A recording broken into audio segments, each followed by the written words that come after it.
Hello everyone, this is Rupali. आप सभी का स्वागत है एस्पायरिंग टीचर्स यूट्यूब चैनल में। So very good evening to all of you, सभी को वेरी गुड इवनिंग। देखिए सीटेड एसएसटी जिसका भी पेपर 2 के अंदर सब्जेक्ट सीटेड में एसएसटी है, उसी के पेडागोजी के जैसा मैंने आपको लास्ट क्लास में बताया था कि पेडागोजी आप लोगों की 20 नंबर की आती है, राइट। अगर आप लोग एसएसटी में एक अच्छा स्कोर करना चाहते हो तो पेडागोजी को जरूर स्ट्रॉन्ग कर लेना। अब 20 नंबर की जो पेडागोजी है इसी को हम लोग सॉल्व करेंगे। ध्यान से देखिएगा, छोटा सा सेशन है बट फ्रूटफुल होने वाला है। अपना स्कोर काउंट करते चलिएगा। आई होप आप लोगों की सीटेट की तैयारी काफी अच्छी चल रही होगी, राइट। और बाकी जिस भी सब्जेक्ट में आप लोगों को प्रॉब्लम आ रही है वो कमेंट्स करके जरूर बता देंगे। क्लियर है? चलिए स्टार्ट करेंगे। बाकी जिन भी स्टूडेंट्स ने अभी तक रिवीजन स्टार्ट नहीं करी है तो भाई कर दीजिए। 15 दिन आप लोगों के पास बचे हैं। 6 तारीख को आप लोगों का पेपर है, राइट। तो अभी से अपना जो है आपका एसएसटी सब्जेक्ट है या फिर साइंस है या फिर आपका साइंस मैथमेटिक्स है, ये सीडी पे जो भी आप लोगों के सब्जेक्ट्स हैं सभी को रिवाइज करना शुरू कर दीजिए और अपने शॉर्ट नोट्स जो भी आपने बनाए हैं उनको पढ़ना शुरू करिए, राइट। जिसने अभी तक नोट्स नहीं बनाए हैं आप लोग अगर गो थ्रू करना चाहते हैं नोट्स को, आप इसी नंबर पे व्हाट्सएप कर सकते हैं। पीडीएफ आप लोगों को एप्लीकेशन पर मिलेगी एस्पायरिंग टीचर्स 2.0। रेस्ट आप लोगों का अगर आपको हार्ड कॉपी चाहिए तो हार्ड कॉपी आप लोगों की थ्रू कुरियर आएगी, आप इसी पे ही ऑर्डर प्लेस कर सकते हैं। क्लियर है सारी चीजें आप लोगों को? स्टार्ट करेंगे पहले क्वेश्चन के साथ। एक एक क्वेश्चन बहुत ही ध्यान से देखना है, राइट। एक एक क्वेश्चन बहुत ही आप लोगों को ध्यान से देखना है।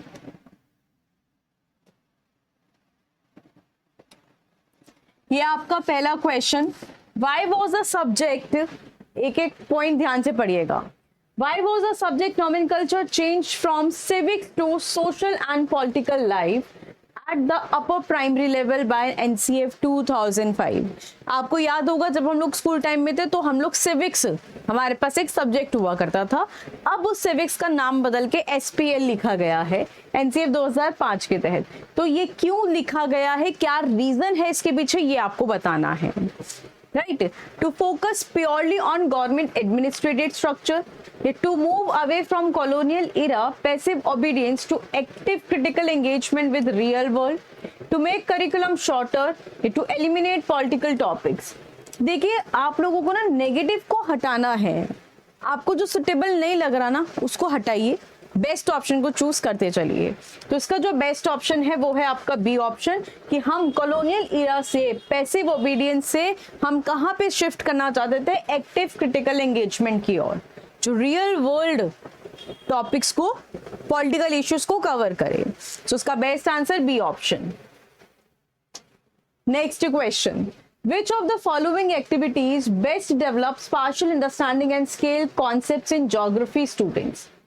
देखिए इसी तरह से जो भी सब्जेक्ट की पेडागोजी उसी से रिलेटेड आप लोगों से क्वेश्चन पूछा जाएगा। आप एसएसटी में आप लोगों का पॉलिटी है, ज्योग्राफी है, हिस्ट्री है, तीनों का मिक्सचर आएगा आपका, राइट। सो क्वेश्चन है कि इनमें से कौन सी एक्टिविटीज बेस्ट होंगी बच्चे के अंदर partial understanding and scale concepts in geography students.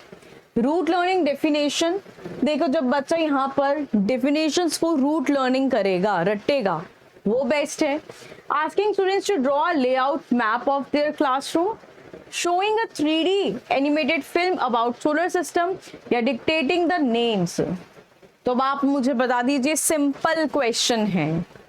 जब हम बच्चे को बोलेंगे कि आप अपना मैप का लेआउट ड्रॉ करो, ठीक है, स्कूल यूजिंग अ ग्रिड और स्केल, तो इसका ये सबसे बेस्ट एक्टिविटी होगी बच्चे को स्पार्शियल अंडरस्टैंडिंग करवाने के लिए, क्योंकि उसको हैंड्स ऑन एक्सपीरियंस मिल रहा है, बच्चा खुद करके यहाँ पर सीखेगा। Next question, action research in social science classroom is primary conducted by. अब ये जो एक्शन रिसर्च होती है क्लासरूम के अंदर जो कंडक्ट कराई जाती है वो किसके द्वारा कंडक्ट होती है?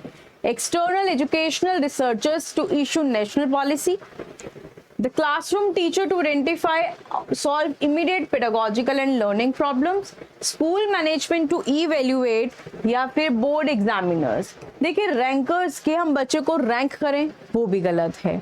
हम बच्चे को यहाँ पर स्कूल मैनेजमेंट बोले कि बच्चे का टीचर की सैलरीज को इवेल्युएट करना है तो वो भी गलत है। हम एक्सटर्नल एजुकेशन रिसर्चर्स को बोले कि वो एजुकेशनल जो भी इशू है नेशनल पॉलिसी के अंदर वो देखें तो वो भी नहीं।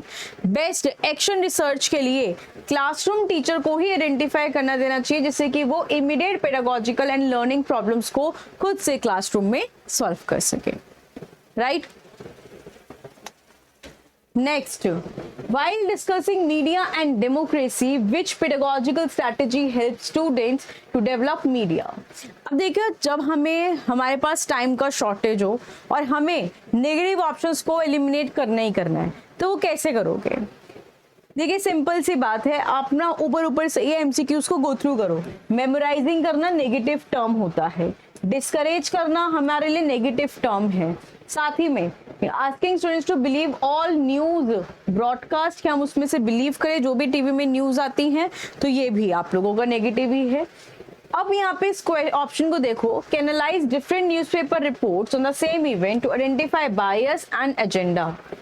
तो एजेंडा क्या है, बायसनेस क्या है, उसको आइडेंटिफाई करो। बच्चा यहाँ पे एक्टिविटी कर रहा है तो बिना ऑप्शंस को बड़ा आप इस तरह से ही टिक कर सकते हैं। सो इसका भी बी ऑप्शन सही है।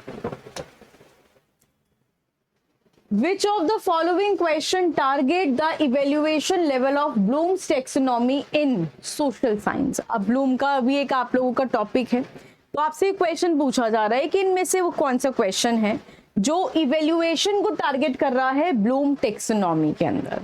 और इवेल्युएट आप लोगों का सबसे हाईएस्ट लेवल होती है, पहले knowledge, comprehension, application, analysis, synthesis and evaluation last पर आती है, राइट। तो देखिए इसके अंदर जहाँ पे अब भी हम लोग क्या करेंगे, एलिमिनेट करो। जैसे डिफाइन करना, ये इवेल्युएशन का हिस्सा नहीं है। मेंशन द ईयर, ये भी नहीं है। साथ ही में लिस्ट द मेजर रिवर्स, ये भी, क्योंकि इनके कुछ ही क्वेश्चंस के आंसर होंगे, ठीक है। एक क्वेश्चन है, इसका कुछ आंसर होगा। बट क्रिटिकली जज करना, क्यों इस ऑप्शन को क्यों टिक किया, क्योंकि यहाँ पे बच्चा क्रिटिकल थिंकिंग लगाएगा, विश्लेषणात्मक सोच लगाएगा, यहाँ पर सोचेगा इस क्वेश्चन का आंसर क्या वो दे सकता है, कैसे दे सकता है। उस चीज को जो भी बच्चे के लिए बेस्ट डिस्क्राइब करे उसको आप लोगों को टिक कर देना है। तो सी ऑप्शन यहाँ पर बेस्ट है। To teach the concept of historical bias and multiple perspective in history, a teacher should। अब आपसे पूछा जा रहा है कि जो भी आपके मल्टीपल कॉन्सेप्ट्स हैं, ठीक है, पर्सपेक्टिव होते हैं हिस्ट्री के अंदर, तो टीचर को क्या करना चाहिए। Teacher only one official text book version as absolute truth, या फिर present contrasting primary and secondary accounts of the same historical event, skip controversial, या आस्क स्टूडेंट्स टू मेमोराइज। बच्चे को मेमोराइज करने के लिए हम नहीं बोलेंगे, बच्चे के लिए जो भी कंट्रोवर्शियल हिस्टोरिकल आप लोगों की टॉपिक्स हैं हम उसको स्किप कर दें, ये भी हम बच्चे को नहीं कहेंगे। और एक ही टेक्स्ट बुक पर टीचर रिलाई करे वो भी नहीं बोलेंगे। तो इसका बेस्ट क्या होगा, आपका बी ऑप्शन, क्योंकि हिस्ट्री की काफी सारी साइड्स होती हैं, उसको दिखाओ बच्चे को, बच्चा और बेहतर समझेगा। चलिए आगे बढ़ते हैं। What is the primary purpose of using a timeline in teaching history? अब ये जो आपने देखा होगा कि हम ये इतने AD की बात कर रहे हैं, इतने आप लोगों के BC की बात की जा रही है, साथ ही में इतने ईयर्स टाइमलाइन होती हैं। तो इस टाइमलाइन का पर्पस क्या होता है? To decorate classroom walls, to help students visualize chronological sequence, to avoid reading, या to replace formal examination। देखिए अब नेगेटिव आप लोगों के लिए सामने ही है। बेस्ट आंसर आपको मिल जाता है कि बच्चे को ना यहाँ पे कॉज एंड इफेक्ट रिलेशनशिप के बारे में पता चले, साथ ही में कॉन्टिन्यूटी रहे और बच्चे का क्रोनोलॉजिकल सीक्वेंस बना रहे कि इस ईयर में ये राजा था, उसके बाद ही इसने ये किंग बना, फिर उसके बाद इन्होंने संभाला। तो इस तरीके से बच्चे का एक सीक्वेंस बन जाएगा, इसलिए टाइमलाइन इंपॉर्टेंट है, राइट। नेक्स्ट क्वेश्चन की तरफ आगे बढ़ते हैं। To break gender and occupation stereotypes in social science class the teacher should showcase. Teacher को क्या करना चाहिए? Example of women as fighter, pilot and men as chef, traditional pictures of mother या example showing only men in leadership या statement that girls are naturally weak in geography. हमें gender और occupational stereotype को तोड़ना है, समझ आ रही है? तो उसके लिए हम बच्चे को कैसे दिखाएंगे? हम रोल्स को अपोजिट करके दिखा सकते हैं। जैसे आपको पहले ही ऑप्शन में दिख रहा है कि वुमेन आपका फाइटर पायलट की तरह दिखाया गया है और मैन को शेफ की तरह दिखाया गया है, राइट? तो ये आपका जेंडर स्टीरियोटाइप को ब्रेक करेगा। बेस्ट ऑप्शन ए के साथ। Which method is most suitable for teaching the topic market around us at the upper primary level? दिन में से वो कौन सा मेथड है जो आपके मार्केट अराउंड अस टॉपिक है उसको वो जस्टिफाई कर रहा है? सो देखिए यहाँ पर हम टेक्स्ट बुक की डेफिनेशन पढ़ें, उससे बच्चे को पता लगेगा। या लेक्चरिंग फॉर 2 आवर्स, लगातार 2 घंटे तक लेक्चर देते रहे तो समझ में आएगा। या आस्किंग स्टूडेंट्स टू कॉपी कर ले। अब अगर आप यही ट्रिक अपने बाकी सब्जेक्ट्स में इसी पेडागोजी को सॉल्व करने में लगाएंगे तो जहां आप लोगों को 1 घंटा लग रहा है वहां आप लोगों का टाइम काफी सेव हो सकता है। देखिए ये जो चीज है ना, आपका लेक्चरिंग, आपका कॉपी, डेफिनेशन, ये सारे नेगेटिव वर्ड्स हैं, इनको हटा दो। बेस्ट आप लोगों को यहीं से मिल जाएगा जिसपे आप लोग 100% श्योर है कि यही एक आंसर सही है, right? An inscription found on an ancient temple wall is considered which type of historical source? अब सोर्सेस के ऊपर भी आपका क्वेश्चन बनता है, प्राइमरी, फिक्शनल, आपका सेकेंडरी, कौन सा सोर्स होगा? जो इंस्क्रिप्शन आपको एंशियंट टेम्पल पे वॉल पर मिली है, हम उस इंस्क्रिप्शन को कैसे, क्योंकि देखो वो आप लोगों का जो लिखा गया होगा वॉल पे वो डायरेक्टली पास्ट से होगा, राइट? तो अब इसका आंसर मुझे देंगे कि बेस्ट आंसर आपको ये क्या मिलेगा, दीजिए इसका। देखिए जो आप लोगों को पास्ट, अब जो भी, अभी मैं अपनी रिसेंट की बात बताती हूँ। अभी मैंने ब्रेक लिया 4 to 5 डेज का, मैं उदयपुर गई हुई थी और उदयपुर में बहुत ही फेमस टेम्पल है जगदीश टेम्पल। जो ये टेम्पल था जगदीश टेम्पल, के ऊपर बहुत अच्छी तरीके से कलाकारी, मतलब एलिफेंट को और बहुत ही अच्छे से बनाया हुआ है। मतलब मुझे नहीं पता कितना टाइम लगा होगा उसको क्रिएट करने में, इंस्क्रिप्शंस लिखी गई हैं। तो एक ये पास्ट एविडेंस है, राइट? तो हमें डायरेक्टली विजिट कर रहे हैं तो ये आप लोगों को प्राइमरी सोर्स होगा। सो राइट आंसर आपका बी ऑप्शन बिल्कुल सही है। Next, which pedagogical strategy best addresses diversity and social inclusion when teaching about caste discrimination? So आपसे पूछा गया है कि इनमें से वो जो कौन सी pedagogical strategy है जो सबसे सही जाएगी डाइवर्सिटी और सोशल इंक्लूजन के साथ जब आप बच्चों को कास्ट डिस्क्रिमिनेशन पढ़ा रहे हों। तो देखिए इसके अंदर हम डिक्टेट कर दें, अगेन नेगेटिव वर्ड्स को एलिमिनेट करो। Asking marginalized students to stand up and share their painful experience forcefully, तो ये भी हटा दो। Telling students to ignore caste, तो ये भी हटा दो। अब हमें नेगेटिव हमारे से हट गया है, पॉजिटिव आप लोगों को मिल जाता है ए ऑप्शन, जहां पर रियल लाइफ, एम्पैथी, डिस्कस करना, ये सारे पॉजिटिव वर्ड्स हैं, right? What is the main characteristic of summative assessment? अब फॉर्मेटिव और समेटिव असेसमेंट के बारे में सभी को पता है। समेटिव जो at the end of the classroom या at the end of the session होता है उसको हम लोग समेटिव कहते हैं, जो अंत में लिया जाता है, right? It is conducted continuously, ये आपका फॉर्मेटिव होता है। It is terminal in nature and aims to grading and certifying students achievement at the end of the unit, बिल्कुल सही। ये इमीडिएट नहीं होता है। It is conducted before starting, तो ये भी नहीं होता है। तो इसका बेस्ट आंसर बी ऑप्शन को हम लोग टिक कर देंगे। जो भी इवेल्युएशन आप लोगों का कॉन्टिन्यूस हो वो फॉर्मेटिव होगा, जो आपके ड्यूरिंग द प्रोसेस हो वो भी आपका फॉर्मेटिव होगा, बट जो आपके at the end of the process हो, at the end of the year, at the end of the unit, तो वो आपका समेटिव कहलाया जाएगा। Which tool is used to record a student's qualitative growth, artistic skills and moral behavior beyond academic marks? तो कौन सा tool है जो यूज किया जाता है?